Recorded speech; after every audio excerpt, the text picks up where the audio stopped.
నువ్వు అసలు నిజంగా మనిషివేనా? సాటి మనిషిని మనం గౌరవిస్తాం, సాటి మనిషికి మనం మర్యాద ఇస్తాం. బైబిల్ నేర్చుకున్నావే, బైబిల్ తెలుసుకున్నావే, ఇదేనా నీ సంస్కారం? మిస్టర్ జాన్ పాల్ తమ్ముడు, సహోదర, ఇదేనా నీ సంస్కారం? ఇలాగైనా మాట్లాడేది?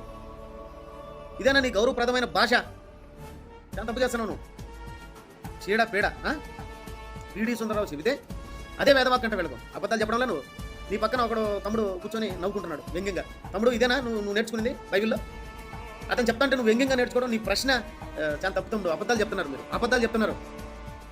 మాకు బైబిల్ను చక్కగా నేర్పించి మమ్మల్ని దేవుని మార్గంలో చక్కగా నడిపించిన ఆయన మా ఆత్మీయతని చేసేయాలి కదా. అలాంటి ఆయన పట్టుకుని అలా మాట్లాడుతూ ఉంటే మేము గమ్మనే ఉంటున్నాం. ఎందుకో తెలుసా? నువ్వు మాట్లాడినట్టు నేను మాట్లాడలేదు కదా. కడపలో పుట్టే నేను, కడప నడిపుట్లో ఉండా. ఇది కూడా రాయచోటి, కడప జిల్లా, ఉమ్మడి కడప జిల్లా. భాష ఎట్టుంటుంది నీకు తెలుసు. బాంబులు వస్తాయి నోట్లోంచి, కడప బాంబులు.